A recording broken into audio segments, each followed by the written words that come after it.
And welcome to Heller Barnes. And today we have some who grew up in my hometown. I grew up in Trenton, Michigan, and after that, they named a town after him. So today we have Trenton with us, and I know I know that you two have known each other quite a while. So, how you doing, Johnny? How's your week been? Can you tell us a little bit about Trenton? All great weekend, hard at work after a bit of a slowdown, and, as you can hear, there's a lot of allergies right now, especially in New York. I think it's, God knows what it is, wafting in from Jersey or something. But anyway, things are great. Trent and I have known each other, oh, gosh, I'm not good at it, as you know. 10 years or more, I suppose. About Something, I that think. much, yeah, Yeah. 6 or 7 maybe, at least? Yeah, I think we met at APAC or something, or one of those events, and since then, he's been in my Splendiferous. He comes to the New England Narrator. Trenton is our go-to now for the New England Narrator Retreat karaoke, which since we 3 go to New England all the time, we know how important that is. When I remember when we first started, we didn't do karaoke, and now it is It's a it's big part of deal. it's a big deal. Guy from McKinley called it legendary karaoke. It's, and Trenton is the one now who, I bought some equipment for him to bring up, which he has, and he's so sweet to bring it up because I don't know anything how to do it, but he does it. He sets it all up for us, and we get the music, and it's a fantastic time, and Trenton is a perfect host for that. I've gotta give him kudos, and I've got to give him thanks and tell you just how brilliant he is. It's a special kind of person who can do all the tech stuff, but also keep people entertained, involved. He takes his turn singing to get you going. He's perfect. I remember Mike Johnson, who's a good guy, preceded Trenton in this, and he didn't come anymore. So Trenton's taken over, and he's brilliant. And I don't know if the New England retreat would be what it is without actually these two fellas right here with us. So thank you, boys, for everything you do for the New England retreat and for the community. Thanks, And now that we Johnny. have Trenton, who's done a lot of stuff, Trenton's big in voiceovers, in podcasting, big in that. We're going to talk about some of that.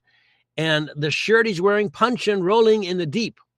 Let's talk first about where you just came from, Trenton. Tell us about the shirt and the adventure. Absolutely. I just spent last week on the Audiobooks at Sea cruise with Joel Frumkin. He and Richmond Ajuk put this thing together. It's fantastic. It's really easy to do, as in you go on the cruise, everybody's taking care of you. It's easy. But the cool thing that makes Audiobooks at Sea different is this really encourages the plus ones. So I could bring my wife. We can Did meet you? each other's plus ones. We have events together where we do excursions together and go out and do things. Plus, we have our workshops and our panels and stuff. So there's stuff for your significant other to do while you're doing. How much audiobook stuff are you doing? Is it a full day, or is it a chunk of a day? I've not been on this thing. You have days where you're at sea because we're going to a port, and then the at port days, typically the first 2/3 of the day are open for excursions. Like we went to Mayan ruins. We Right. did a semi-submersible tour of a coral reef, scuba diving, stuff like that. So those things you do during the day when you're at port. When you're not at port, everybody gets together for dinner in the evening, and we meet new people by switching different tables every evening. And then we also have a solid day of just at sea where it's nothing but events. Well, that sounds great. I will say that from the very beginning, Joel and Rich invited Joanna and I to go, and as I've said before, one of Joanna's like the awful feeling for her is to be on a ship at sea with no land in sight. For her, Yeah. it conjures awful feelings for her. So, I don't, and for me, I have a unhealthy and very unrealistic fear of sharks and of pirates. And of pirates on sharks. So I don't want a bunch of shark riding pirates to attack me while I'm trying to teach audiobooks. I live in Florida and Gasparilla territory, so I know of what you speak, matey. There's also the danger. Now, don't you pay one price and it's all the food and drink and stuff you could handle? See, Yeah, some stuff is extra, like cocktails are extra, but the there'll actual be booze? food. Now the boot. Well, every cruise line's going to be different, but with Celebrity, it's more like if you get a mixed drink or something, that's extra. Oh, But everything else is covered, and you can actually buy packages. That's for us. Karen Yeah. and I don't really drink much, but if you Yeah. wanted to buy the drinks package, they sell those too, where you just kind of go up and get whatever you want. oh my goodness. Yeah. Did you lose track of the fact you're at sea because the ships are so damn big? It is, that's an interesting point I was going to mention to Joanna's concern, which is certainly valid. You get to this, it's like a 12-story tall boat, and ours is not the biggest boat that we've seen. And so it's like a little floating, I don't know, city, hotel, shopping mall combo of all three with a casino. And typically it's not like you're dramatically doing this, but you are kind of peripherally aware there's a little tilt and a little sway. And as long as you stay on axis when you're sitting down to dinner, Mhm. you're typically all right. It's when I'm sitting at dinner, if I'm just slightly tilting slowly to the left and the right, I'm a lot easier to deal with than if I'm trying to eat food while I'm slowly moving forward and backward and my stomach is like, I don't like this. I don't get seasick. I've been across the English Channel a number of times in really rocky waters, and I didn't. I know I didn't get seasick then, so I assume I wouldn't. But I think the lure of the casino may be too strong for me. The force is strong in this one, yeah. When you sleep at night, you're on axis, so you're being rocked like a baby in a cradle. You just slowly rock left and right. It's kind of pleasant. Yeah. Oh, that is kind of neat. Yeah, yeah. Because right now, when I go to sleep, I have Joanna rock me to and fro until I fall asleep. That's how that works. I don't remember that rocking like a baby. So yeah, might be it was a long time ago for you, Dad. yes. Well, it's different when it's like 12 stories tall. I mean, we had a ferry and we had a flatboat that we were on. Both of those, when the seas got choppy, you're doing this, but that was just for a few minutes. So that where are your wasn't for rooms? days. I know there's different decks. So if it's 12 stories, is a steerage down at the low decks, or the castaways and Yeah, they've got a variety of rooms because you'll have some that just have a window, some that have a balcony. And so there's various levels. They're on the outer part of the ship. And all the rooms are? Yeah, they're on the outer perimeter. And then the middle is where they'll put things like the cafe and the gelateria. Is that the word for ice cream, but with European flair? And other restaurants, they have like an upscale bar. They have like they have a wine bar. They have, of course, a coffee shop and other little things you can do just at any time, in addition to the main restaurants, like a large cafeteria and some sit-down restaurants. Did you guys have a balcony or a balcony with a slide that goes into the sea? We had the balcony. We didn't get the slide. They told us if there were an emergency, an inflatable slide would be somewhere, and we'd have to figure that out. Oh, really? That's did they put you through? Did they put you through emergency stuff? Did they tell you what to do? What's going to happen? Did they tell you there's just not quite enough boats? Yeah, they have specific stations you get to when you come in, and they give you a briefing on the safety procedures, including life preservers and lifeboats and all of that. No water slides. I'm sorry, they only do that on airplanes. No, see, that makes no sense at all. They should have an air slide. Yeah, exactly. Like, as you slide down, a parachute's fitted to you, and it goes slide right off. Catapults, on the top deck, they just fling you towards the shore. Land is Trebuchet not off way, the plane. matey. Count to 5 and pull the ripcord. All right, so to business. What are you working on these days? So I want to hear, but I want you brought this up in the pre-show chat. Yeah. Tell us about this podcast thing that you did. Yeah, so I was the co-host or kind of announcer MC for Jen Hardy. She does the Jen Hardy Show on YouTube, which is it's a very popular, it's recently gone viral, and she's just a great personality, but she also runs the 50 and Fabulous podcast, and this was the 50 over 50 podcaster Gala Awards. So I was just kind of announcing. I got to put on a tux. I got to be out there and announce and kick it off and then bring us home at the end. And was it live? Was it a live show? I mean, a live place with people or podcast? It was live and it was being streamed on YouTube. And I don't know if it hit Insta as well, but yeah. And then there's a recording of it that's going to be released as well. I have a few questions. So I'm going to, and Don, jump in, but sure. There's a few questions about this. First, you said her show has gone viral. Yes. When is a thing viral? What's that number? Is there a number that now it's viral?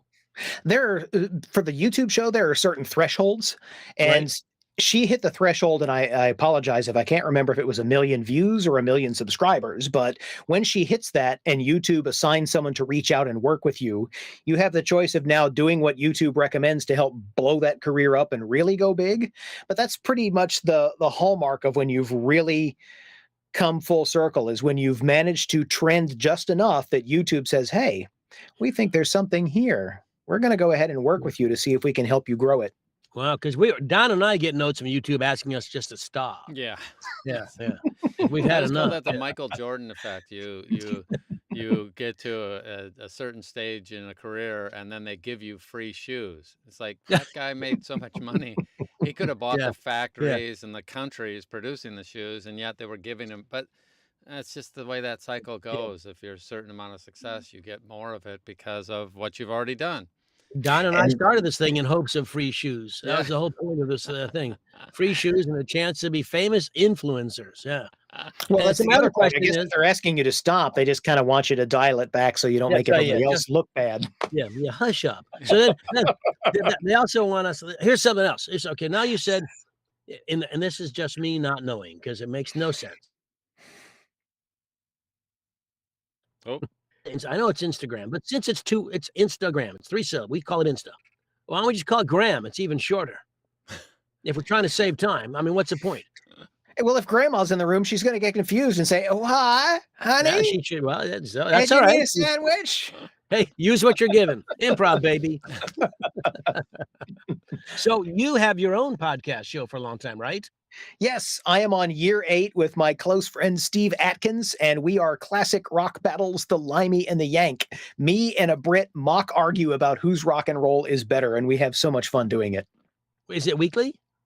No, we were doing really consistently every month, and we just hit some snags, personal stuff. Like he retired during the pandemic, and so he's enjoying life with his extended family and spending time with the grandkids.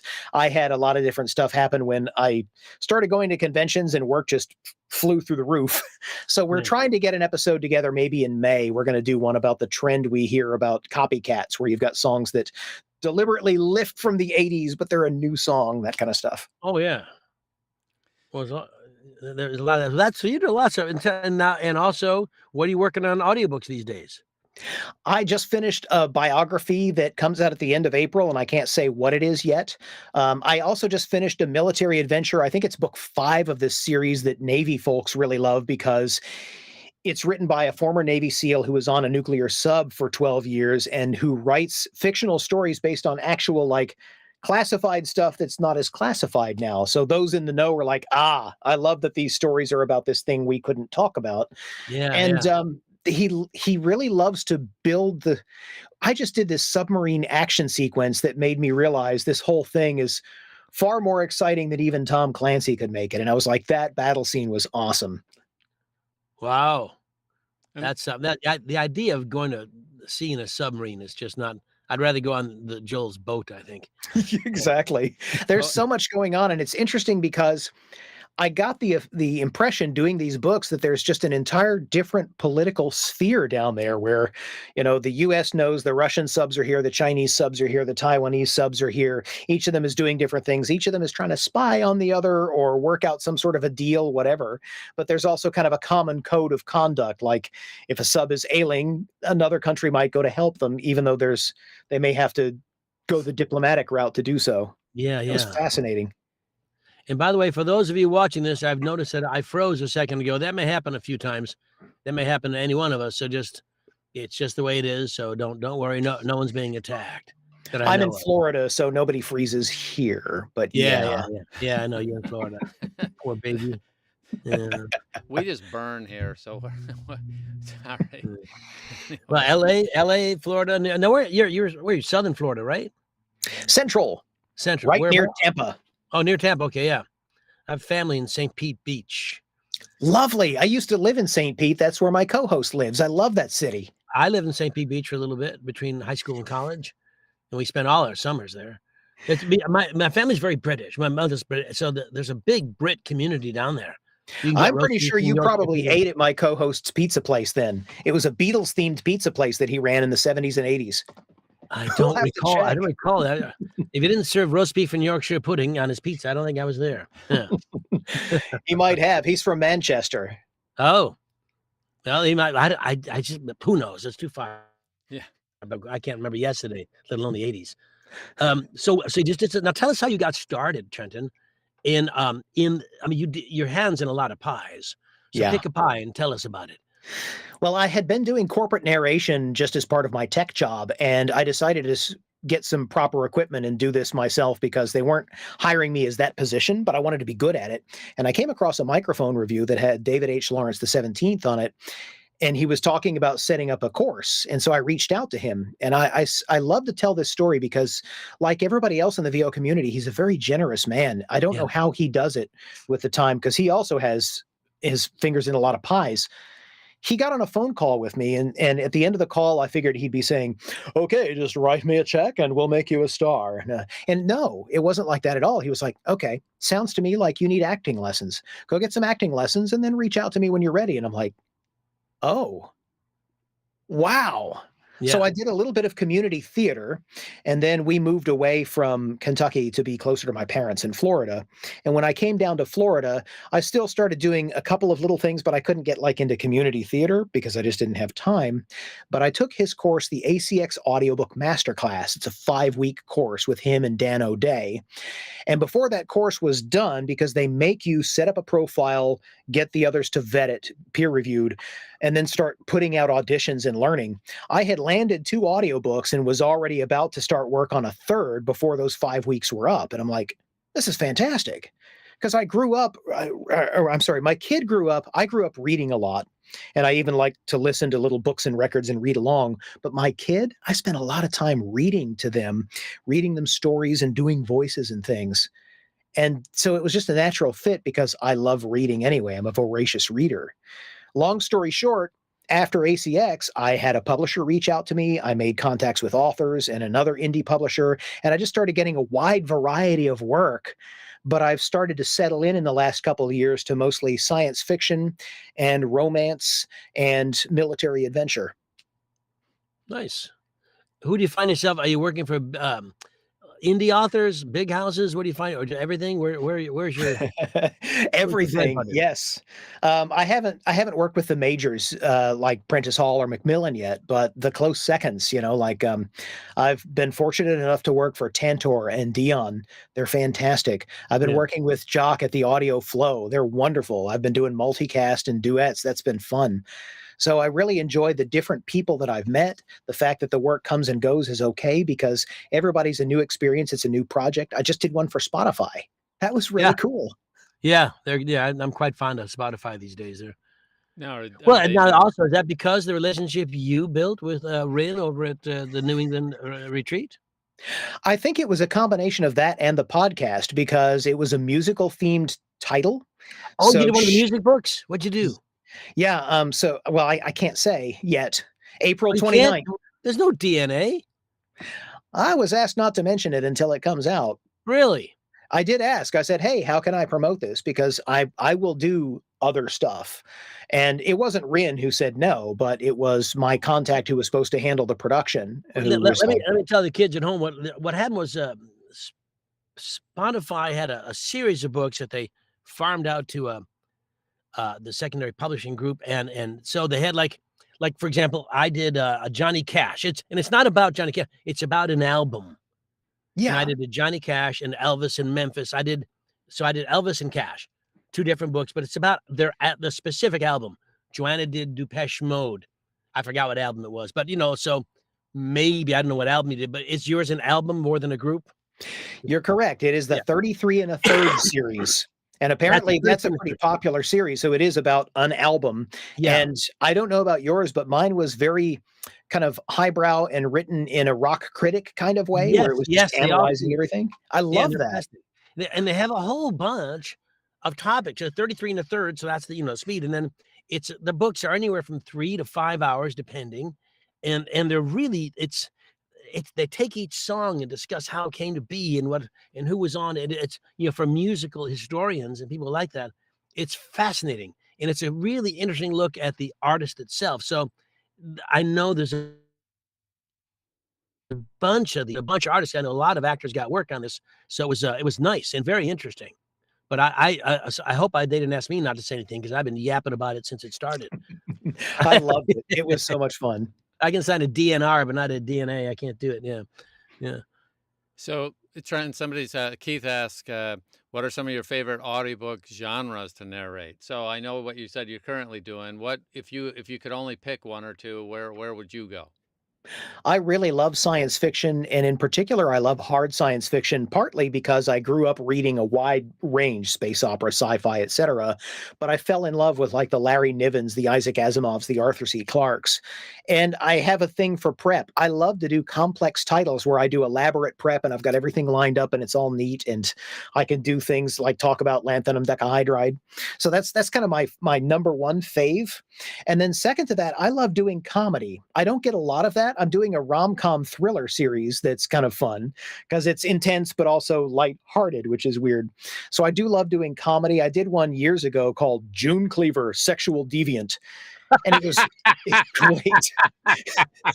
Total social satire. I get to voice June Cleaver and Ward and their And of course, granddaughter Steve. Theo. And yeah, well, he's not in this because they're off on a cruise, Oh, and come so on. the granddaughter is left with their grandparents, Ward and June. Ward is going quite senile, and it flashes back and forward. But the interesting thing about that audiobook, that was written by Benjamin Smith, and it's in the form of a play. Oh, I So love I'm it. reading a play and acting it out and doing like the notes and stuff. It's called June Cleaver, Sexual Deviant. Yes. Hey, Don, let me ask you a technical question, Don. I don't see any of the chat at all in this Oh, window for the first time ever. yes, because when we just got on, and I normally do a connection, um, the software that does that connection has a new version, and they automatically feed it to us because it's part of the thing, and it has a little bug, and so it won't display today. So I'm Oh, so seeing, and are I'm there reading. people there? I have it in my display. I can see the comments, and so I'm reading off the ones that make sense. Okay. Okay. Thanks, Keith. Thanks for that one. Yeah. Do you see the comments, I'm seeing Brendan? yeah. So No. Keith says, whoa, I got to do a book on that project too. Brilliant writing about music. So that was the Yeah. 33 and a third project. So Keith is obviously Oh, I can see another. Keith doing a bunch of that. He could do some nice opera stuff. Yeah. Yeah. You ever heard that guy sing? Of course you heard him sing. My God. Well, I have. Yeah. And I know. Yeah, I keep forgetting. We three are together every October. So what So- do you think? What do you think's coming up here for the rest of where's this thing going for this audiobook thing? Is AI taking over and you're just gonna watch and let somebody else do it? I'm going to be Machine? semi-controversial here because Pandora's box can't be closed once opened, and I don't like the irresponsible way that our copyrights were infringed and we were kind of exploited to build that system. I'm a science fiction weenie, so I do sometimes take issue with the fact that artificial intelligence is actually a different thing from the tools we have. But that's the important word. This is a tool.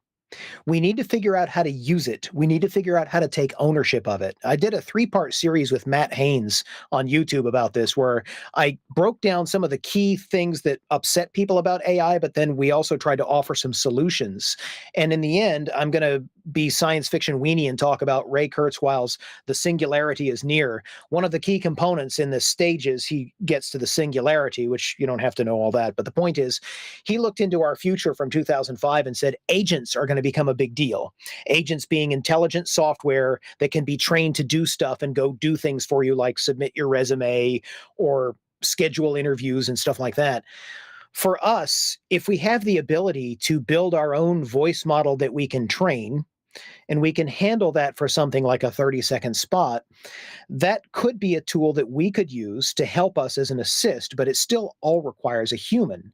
But coming to audiobooks, I feel like that might be the last domino to fall because there's that uncanny valley of the ear. If you listen to a 12-hour audiobook with a voice, even when they dub in a breath that's practically like canned laughter, it's just a sound effect that kicks in, you will personally notice it in some way, some deep psychological way. You know that you're not hearing a real person.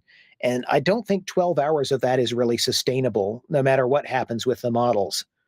Yeah. Because there's too many variables they don't understand that we pour into our performances. Well, it also doesn't understand subcontext or subtext, and it doesn't understand irony, and it doesn't understand that words don't only, Michael Jackson did for those of you old enough to know, there was this guy named Michael Jackson, and he had an album called Bad. So the word bad, obviously, in some contexts, means the exact opposite, and everybody and that's just one of 1,000 examples where if you look at the word, you have to know the context of it to know that he wasn't saying, well, hey, here's a bad album. Yeah. It was not, it wasn't My bad my new marketing. album, Steaming Pile of Crap. Yeah, exactly. But I meant it ironically. Why didn't they pick up on that? Yeah.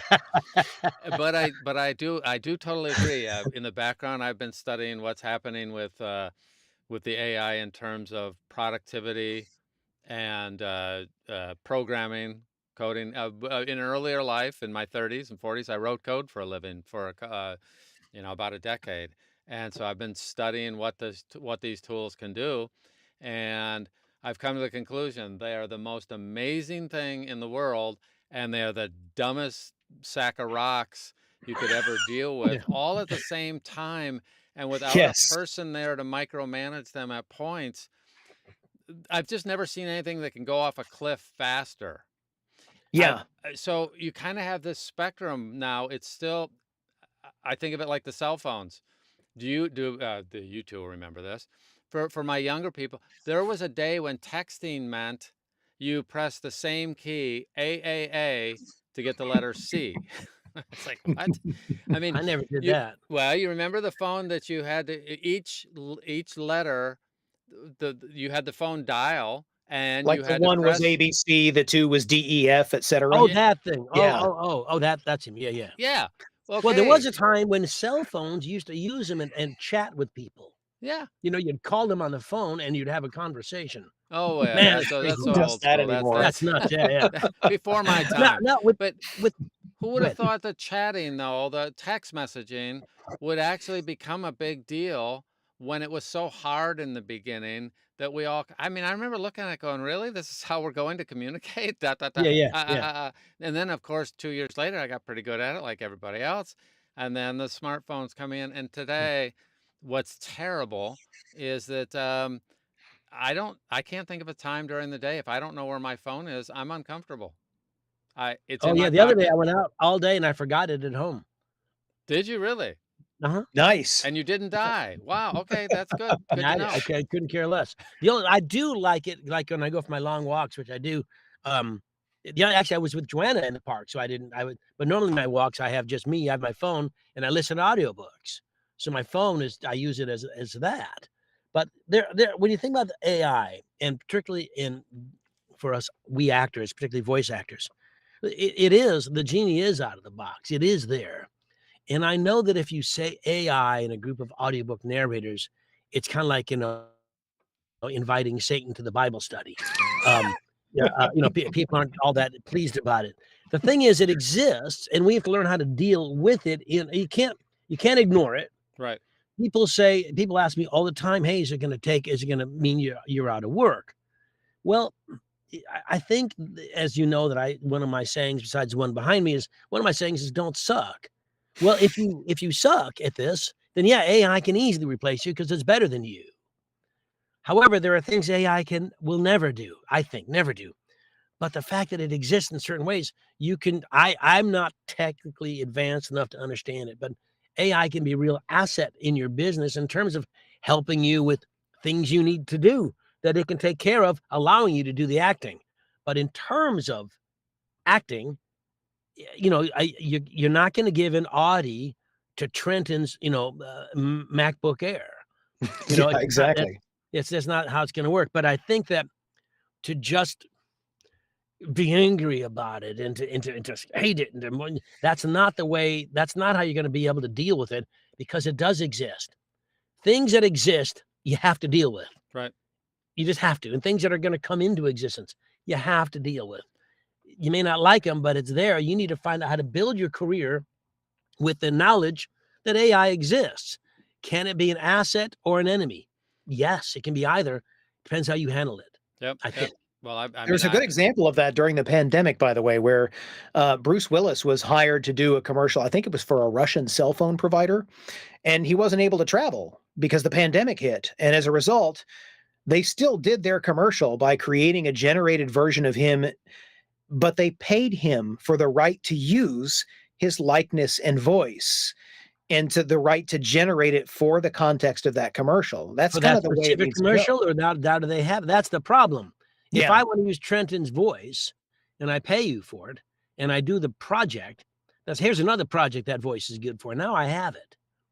And that's why, and I'm telling you, SAG-AFTRA, our parent union, the one that they can negotiate with for us, is very strong on this. And the idea is, look, if Don Baarns can sell Don Baarns' voice in perpetuity, forever. But Yeah. SAG-AFTRA works with them on that to make sure that no one can just take that. Like, for right here, we all are on air for free. We're going to be on YouTube. We're on wherever we are. You can take this and probably do stuff with it. But without our permission, SAG-AFTRA will fight for you. Yep. And in the contracts we sign, there is a no AI clause in these things. And if you want to sell your voice, let's say I'm getting older. Let's say I want to retire in about 30 years. So I decide to. So someone uses my voice. I can sell it, and they can live on long past me. I'm hoping all the books we do live on long past us. That's the whole point of it. But they can use, here's Trenton, here's Don, here's your voice. But unless you're getting consistent, if you get paid, how much money would it be worth it for you to sell out? Because let's say, Trenton, here's $200,000. I have your voice. Let's say I give you that. That's great for 2 years or 3 or however many years you make that last. Then you want to go back to work, and they say, I already have you. Yeah, exactly. That's the thing you have to worry about, I think. Well, I think Tom Deere has made some good inroads in that area. He talks about that, and I think he gives a class now on it where he explains how you can protect yourself. And to your point, SAG-AFTRA, also National Association of Voice Actors, NAVA, they're both big proponents of trying to help us legally put everything in writing so that we don't give away our right to even speak. Yep. Yeah. So a couple of comments here. Chris Walt says, I'd like to see an AI audio engineer. Sorry, Don, he says. And yeah, the thing is that AI will be able to at some point. They are already using, there's machine learning going on. If you look at RX, the program that many of us use as a tool to take out background noise, they're using AI and machine learning in order to get it to where you can just say, hey, this is the specs it needs to meet, and make this sound better, and it'll analyze it and do that. That's coming over time. There will not be a need for audio engineers 5 years from now on this type of project. It's not going to be there. Keith Brown also said, I used an AI tool to help me write an audiobook sample that showed off specific skills I have. I write so slowly and didn't want to waste time agonizing over it. It was a big help. And the reality is that, I write like a 4-year-old with a tailwind, behind me. That helps. And there's some AI things that I've done and tried out, taking ideas, but you got to come up with the ideas and learn how the prompts work. And it really can help you it can take your stuff and it can refine it. And it can do the things that my wife she laughs at me all the time when I write something. She's like, well, you left out a preposition. And I'm like, what's a preposition? It isn't always that bad, but point being, like things that are so common mistakes, it would pick up, and I don't even have to hand it to her for that first level. And then I'm still responsible for the content. Sometimes it comes up with brilliant things that I never would have thought of. And it's a great starting point rather than starting with a blank piece of paper, a blank document that I'm working on the computer. So, and that again speaks to the tool nature of it. It is a tool that a human can use. Right. It is not the thing that you say, go do that for me. Right. Fetch for me my audiobook, and now fetch for me my narration. Thank you. And would you please copy and paste them all to ACX, as I do not have time. No, but you know what? I got to think about that last and part. Fetch me a Chateaubriand. I have to, the last part though, I have to think about how I could put an agent that would allow you to have all your files there and then let it do all the uploads to ACX. I actually could do that. I'm going to work You probably could. Yeah, that's a good point. Of course, there's mechanics. We've been developers, there's mechanics in the way that need to authenticate you and give you a web service you can hook into so you can run a script. Yeah. Anyway, there's a lot of possibilities. People can do all these things. Go ahead, John. People can set all these things up. They can technically set things up. There are some people who are can't. I can't. For example, I'm on my phone. I'm texting, and the last thing is good to see you too. Let's say that's how the sentence is going to end. and my phone suggests that for me in that little soft little light print that's not there. Yeah. So I said, yeah, that's what I want to say. I don't know how to press a button that makes the words that it just suggested show up. So I have to type it. Like, you know what I mean? I don't, Yeah. and there's no one, all of a sudden it's a thing that can be done, but no one tells you how to do it. Correct. And you feel like such a dolt because I'm probably the only person who doesn't know how to do it, but I never got the universal memo saying, here's a new thing that everybody can do. And then I feel like an idiot because I don't know, but I don't know how to, I don't have a kid. I don't know how to do stuff. I have some reassurance for you, Johnny. It may be reassuring. First off, the model is inconsistent. Sometimes it's a double tap, sometimes it's right arrow, sometimes it's swipe right. And the second piece I wanted to mention, just the other day, I have one of the newer phones, one of the newer Samsungs that has all of the AI stuff built into it, and I'm trying to dabble a bit. But those simple things like doing a reply, they behave differently whether I'm in Facebook Messenger or a text message or writing my email, which is already kind of aggravating because now you have to remember which. But I got a major update to my OS that's completely overhauled the look and feel of the thing. And I'm like, well, a lot of stuff I knew went out the window 2 days ago, and now I'm on a process of rediscovery. We're walking in the park and we see these trees, and we're saying, what kind of, we Joanne and I said, hey, I think if you can ask Siri what kind of tree that is. Yeah. And we both did. And Siri didn't even respond. It ignored us. I think Siri said, what, do I look like a fucking botanist? I don't think, it's not, it didn't answer us at all. So I still don't know what kind of tree it was. I mean, I think a lot of, I'm becoming an old grump. See, this is where you shine, Johnny, is what we need to do. You and Don, you need to create an AI model that's like Siri, but is your voice and attitude. And it'll be like, I don't know, I look like a fucking botanist. Come on. No idea. Read a book. Look it up, Poindexter. Well, one of the things that my son and I are on a mission to do, though, is that to learn enough about it that we can teach it to people who are in our generation and help them make the most of it. Because I will sign up for that class, Don. We see that you and me, we're not alone in this. It's that if you didn't grow up with just a cell phone tech, which we didn't, we all learned this in the last 10 years, as being a full adult who had other ways of doing all this stuff. And then this comes along and now you have to switch to doing it all off the phone. And that's a learning process for someone who's in their 40s or 50s and didn't grow up with it compared to being a kid. We see the AI being the same way, that there are some rules to it that aren't obvious during the first. You look at it and you just shake your head like, this makes no sense to me. But there are, like everything else, a set of principles. So we're putting that together. I mean, I'll have courses in this over the next 3 to 6 months that help somebody get started and be a lot more productive using the tools when they want to. I have a couple skunkwork projects that I'm working on, and you'll get to see them all over the next few months. So I'm pretty excited Did you about say it. skunk work?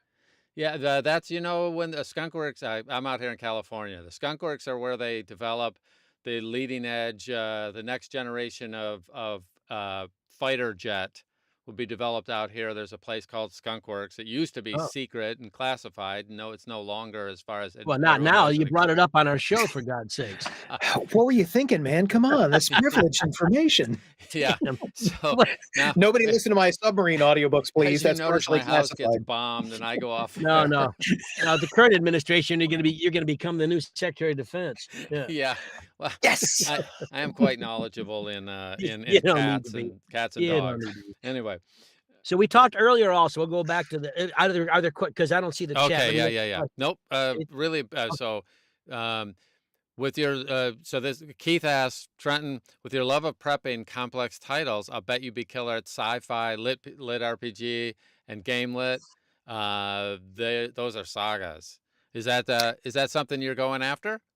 I would love to try a lit RPG project for that reason, because I also love gaming and I study the gaming industry. And so years ago, I was reading how gaming scripts are put together because you have a protagonist you can't control. And lit RPG is the same thing. It's like our choose your own adventure books. You have, okay, well, I can't control the narrative, but I can at least give some sort of branching flow chart of outcomes. And then we could just narrate all those pieces. And I'm fascinated to think about how I need all those pieces, no matter how they chart their course, to still feel contiguous from one to the other, so it doesn't sound like, now we're jarring into this chapter and this chapter. It needs to flow, and I think that's cool.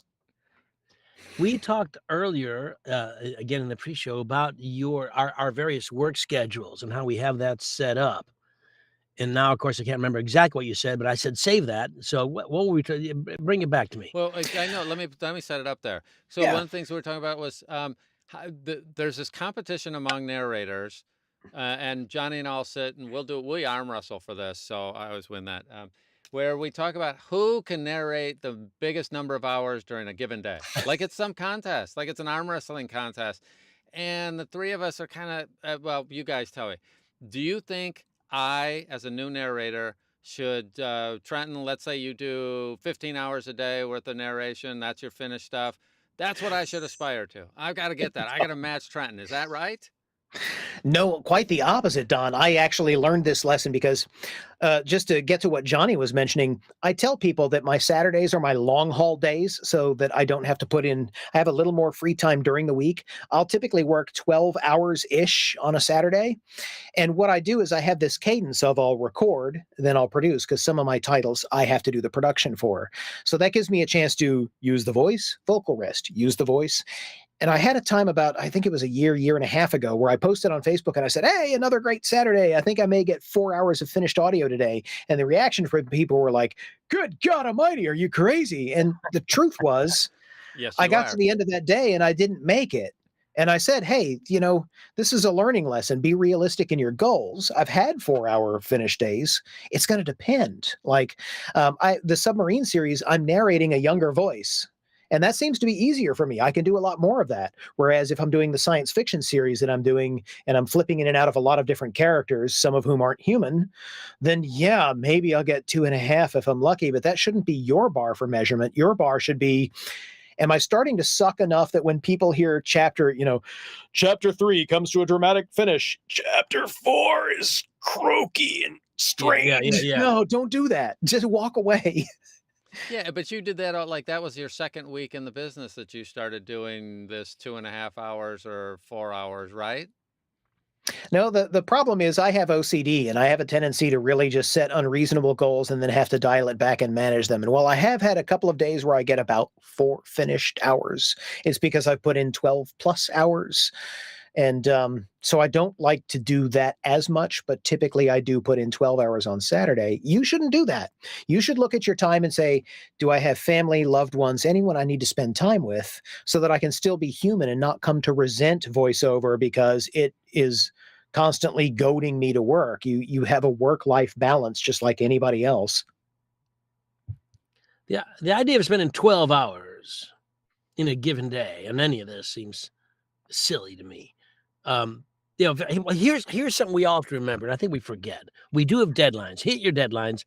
As Don Yes. tells you, I'm always ahead of them because it's important to me. But you've got to set that deadline. You've got to work within it.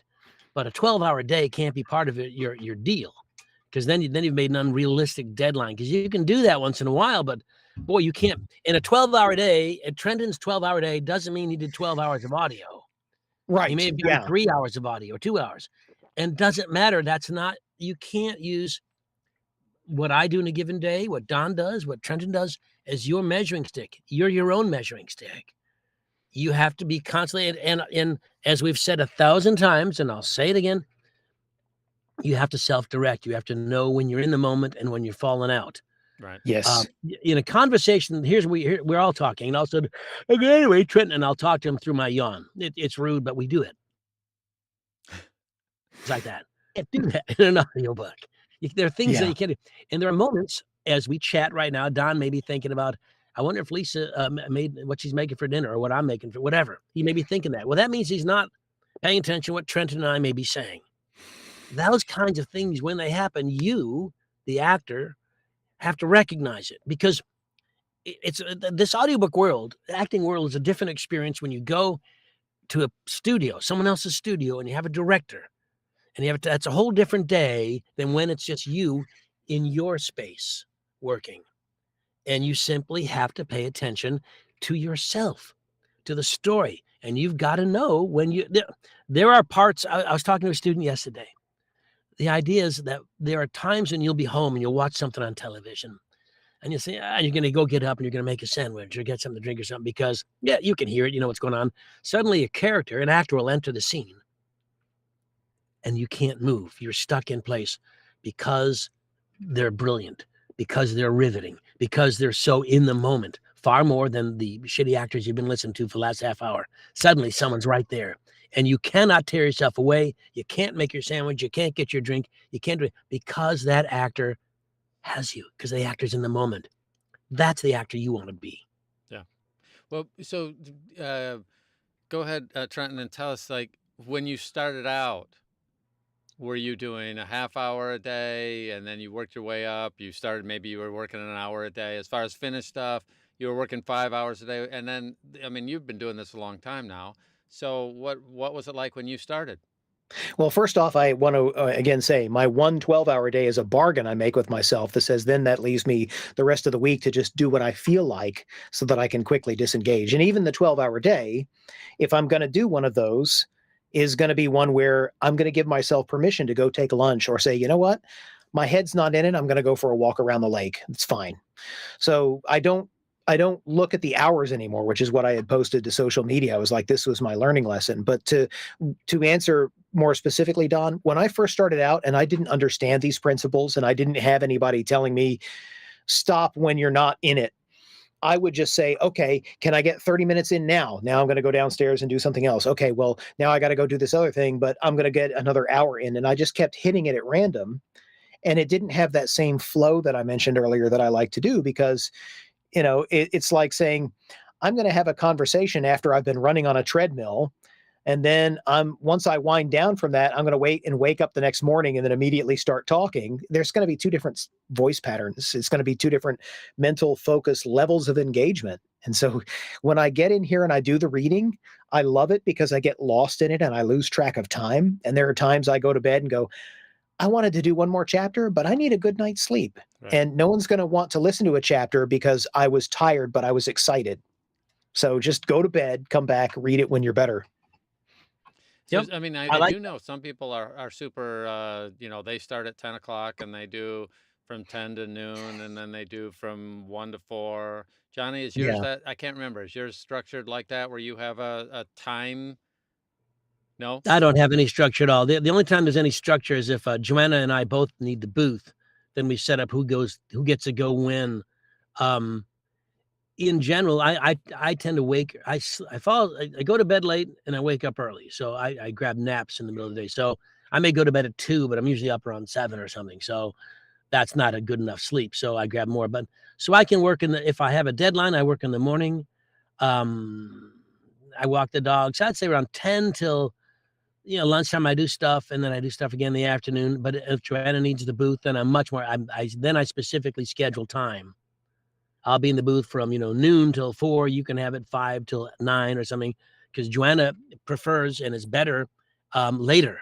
So I give her the later hours and I do the early hours. But you know what? It's kind of what you need. I've got like 4 books in the queue now. So I'm kind of knocking them off one at a time. Who's ever due first, I go do.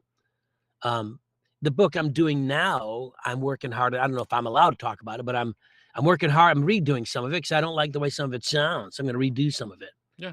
I just didn't. I said I can do better than that, so I'm going to go try and do better than that. Anyway, this book is going to be big. It's either going to I'm either going to be lauded or crucified. Not on the wedge.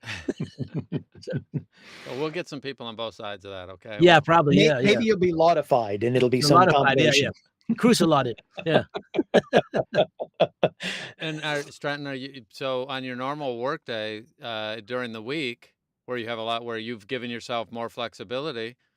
Are you an early bird? You do it late? You do big chunks? You do it broken up a lot more?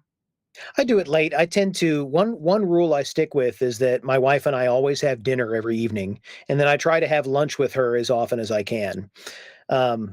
So basically, usually like a few times dinner, in a day, would you have lunch with her?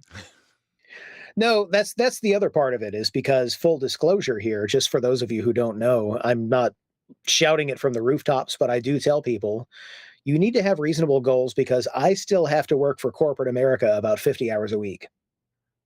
I am not full-time yet. I'm working on it. I didn't know that. Yep. I still have a couple of things I have to take care of, like I got a kid that's in grad school. I need them to get their animation degree and go off, and we've got healthcare to pay for and stuff like that. But I see this as a retirement job where I settle into a more normal cadence. And then I would be a late morning person and a mid-afternoon person and an evening person and have 3 short shifts. Yeah, that's dream. That's the dream. Yep. Yeah. Yeah.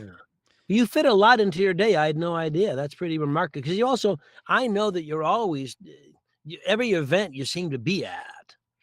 So whatever it is, your corporate job, they're pretty nice to you. They say, are you lying to them or you're telling them where you're going? Oh, on the contrary, I am so thankful. They all know I do it. They think it's cool. They love to learn more, and Mhm. I work a global job, Johnny. So I get the best of both worlds in the sense of number one, I went to all these events because I had so much vacation time saved up during the pandemic. Imagine that. Oh So I yeah, have yeah. time to take off. Number two, though, the way I work a global position. And so for the past 3 years, I've dealt with people from over 50 different countries. I think it's 56 on a regular basis. So these are people I talk with every week. So if I need to be on a call with Japan or Australia at 10 p.m. at night, Yeah. my bosses don't care that I'm in the booth at 1 p.m. because they're like, okay, well, if you don't have anything to do and you're caught up and no one needs you, who cares? Because I know I'm going to have to ask you to be there at 10 p.m. and I don't want you to work yourself to death. So Nice. 50, 55 at most every week. And then I try to get 20 to 30 in with audiobooks. And that's where it can be rougher. If I get below 50, I'm more likely to get 30. We have a question that came in that you guys can't see, but I'm going to read it. Chris Walsh asked this for Johnny, I believe, and then Trenton, you can answer as well. When you decide to re-record a passage, because this is a big deal for people on their way up, when do you draw the line and say, "Hey, that's the best I can do"? First, that statement, that's the best I can do. I don't know if anyone's ever said that. I think we all believe we can do it better regardless of how, I mean, the best thing I've ever done, I can do better. I'm sure I can. I know I can. Yeah. Um, when I, for example, I listened to a chapter, I sent all my files into this particular project. And so we're missing these two. And indeed, I don't have the two files. They're not even in my file. So I don't know if one of the problems I have is I mislabel crap all the time. So I have to find out if the files they don't have are actually attached to the files I did send. And in doing so, I discovered one chapter, one file somehow ends in mid sentence. I don't know what happened. I have no idea what happened. So I listened. I said, well, it looks like that was my first shot at that. I can do that again. When we're done here, I'm going to go listen to some of this and redo some things. It's just like, that doesn't sound like if I feel like if I listen and I'm not in the moment, I want to redo it. My wife, Joanna, I always rail at her about how she works because she listens to everything and fixes everything and does it. And I don't do it. I generally do the thing, send it off. But this project is a little different for me for a number of reasons. So I'm working hard to make sure it's exactly what I want. Most of the time, for me, when I do it, I feel that's great. I'll carry on. And I'll let the proofers tell me if I missed a word or missed something. But generally, I don't go back and listen to what I did before I send it. I've done over 1,000 books. I don't go back and listen. And I rarely listen to what I sound like because it's weird for me to take, a 3-mile walk through the park and spend it listening to me. I'm like, good Lord, that's, The rest of us have that burden. yeah. You guys suffer that, not me. Yeah. No, but that's normal. That's normal. And Yeah. most of you know, my son's a sports broadcaster and does He's doing he's great. closing in on 20,000 voiceover projects. But what's happened when he does these Damn. voiceover things, he'll do something that's 2 minutes, 5 minutes, and 90% of the time he doesn't even listen to it back. Yeah. And clients keep, because I'm kind of like, and he's like, yeah, I know, but I've done over 700 of that same type of commercial over the last 3 years. So, he kind of has the concept in his head, which means when he was younger and at this business, he didn't do that. He did listen to everything. It's a process that Johnny has earned the right after doing probably 600 books, whatever, somewhere in that 6 to 1,000 books, that he has a different sensibility. So for those of us, if I were on the way up and I was working the narration, you're almost going to have to find some third party that can help you and let them Or unless you go back and listen 3 to 6 months later. If you Mhm. wait a few weeks, a month, you can self-evaluate. But here's the problem, if you go back 3 to 6 months later, the book's already out, and it's too Well, late to make a correct. change. And But you also, if it's a 10-hour book, you're not gonna listen to 10 hours of correct. you. Most aren't. So, Yeah. what happens is, and I think Trent will back me up, and Don, your experience will back, I think when you're working, you have a sense if you're in the moment. And if you are, carry on, by all means, you're fine. If you have a sense that you're not, that's when it's time. It's more than re-listening and redoing. It's self-directing. It's being in that moment, recognizing when you're not. And Yep. that's when you have to make the adjustment. It's in the process itself, not the review process. Yeah. But I think in the performance process itself comes those moments you say, whoa, that's not it. And I'm gonna try before you jump in here. I'm gonna say for a lot of people, if they're newer, they're going to if you have it run it by Johnny, he can tell you things in 15 minutes that would have taken me 15 weeks or 15 years to figure out because of his experience level. And if you would just do that a few times, you start getting a sense if you do enough, and you get some good input from people that have already been there. Trenton.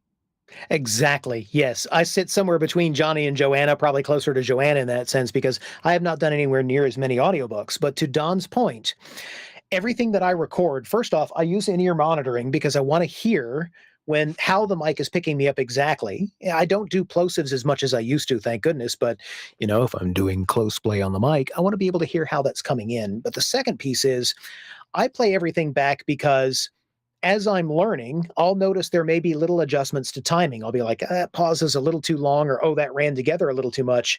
I have this mental feel of the movie in my mind and how the reel plays out so the listener doesn't get overwhelmed. And what I'm finding over the years is that I don't do those corrections as much as I used to, but it is good to hear me perform it and go, yeah, that's pretty solid. Every once in a while, I might go, you know what? That's not quite the right way those words should land. Let me do that little bit. But I don't have as many corrections now as I did when I started out. No. And I certainly have let go all the little things that some people obsess over, like breathing. Right. Keep your breaths in. You're human. As long as you're not whooshing Zeppelin noises in and out of the mic, just let it go. Right. Yeah. Yeah. It's And a I think process. It's definitely a process, and some third party having an outside voice giving you some feedback, and then over time you do develop a sense of what's working and what's not, and you also develop a sense of I could redo that one passage 32 times in a row. The 32nd time is not going to be better than the first one. It might be different, and a lot of times it gets worse after about the third take anyway. But Can there I is a jump in point. here? Sometimes I have to actually be a better performer, and then I'll be able to perform that passage up to the level that it could be done or that I could do it. What are you going to say, Trent? That's a good point because you won't progress. And that's actually what I was going to mention. I run an accountability group, and one of my mentees is someone who struggles with auditions. And I'm like, please do not gold plate your audition. Right. The act of auditioning is still practice and you're going to get better. But if you spend all this time doing this and it never gets submitted, then you haven't gained anything. Put it out there. Don't look in the rearview mirror. Just keep going and do more auditions, and Right. don't overdo it. Don't overthink it. And it's perfectly okay at some point in your career, in your work, to say, "Hey, that was pretty good. I'm excited." That's okay. Yeah. Yeah. Because it's okay to say that was good. You do a performance, it's done. It's all right. Move on to the next one. We'd all like to go. I'd like to go back to my first 5 books and redo them. Even books that I've won awards for, I'd like to go back. I can do better now. Yeah. Yep. No matter where you are, as long as you carry on as an actor, you're always going to be better tomorrow than you are today. Right. It's just the way things, and that's fine. Yep. That's And absolutely fine. as But we to come to a Don's close point, here, it's the coaching that I want to add. It is the coaching that helps as well. I'm in the middle of Joel Frumkin's acting for audio class because I needed that extra guidance to help me kind of faster compress that timeline of skill building by giving me the areas where I need to focus, and an ear that can tell me specifically for Trenton Yeah. what are the areas that I probably could bump up a little. As a coach, I'll promise you, coaching is important. It's helpful. Yep. So, Johnny, do you I have do, anything coming up? So, as we're coming yeah. right here to the end, do you have anything coming up that would be cool for people to know about? Yes, 2 quick things. Sean Pratt, the Ginger Yoda, and I will be in New York City May 3rd and 4th, doing a fiction, nonfiction audiobook intensive weekend. We still have some room. We have about, I think, 10 or so, and we have room for a little more. So that's in New York City at Open Jar Studios. Go to johnnyheller.com, click on the workshop tab, and you'll see it. You can sign up for it. It's not expensive for a weekend. So if you can come and join us in New York City, that's great. If you're not in the area, maybe you can come in. You can see a show Friday night and Saturday night and work with us Saturday and Sunday. Also, probably in the next, today's the 15th, I would say by the end of this week, beginning of next, I'll start opening the New England Narrator Retreat registration. It's October 13th or 16th. It's a fabulous time, and this is our 10-year anniversary. So we're going to do some wonderful things. These boys here will be there, and it's a big deal. So if you don't follow me on Facebook, I know social media blows ass, but that's where we are. If you don't follow me, you should, because that's how to stay in touch with everything until we all get thrown in the Hooskow. Yeah. And Trenton, anything you want to talk about here? I got a horror novel coming up that I love because it's got some comedy elements like a John Landis film, like American Werewolf in London, if you've seen that. It's horror with a little bit of humor. It was originally written as a YA, which makes it more approachable. My author is actually working through like revisions for it. So late May, I can't wait to be working on that. That's going to be fun. Cool. All Great. right. So Don? if and I got some, next week's my big reveal week here. So I'll talk about some things next week, but we're really glad you're here. Now, what's super helpful, I'll have the chat working for next week. I didn't know that they revved this till I came in today. And, but be sure to like, be sure to subscribe. You can post this on different Facebook groups or social media, wherever you deem fit. We're always glad you're here. And as always, we look forward to seeing you on the wire. See you next week. Have a great week. Next week. Talk to you. Thanks so much. Thank you, Trenton.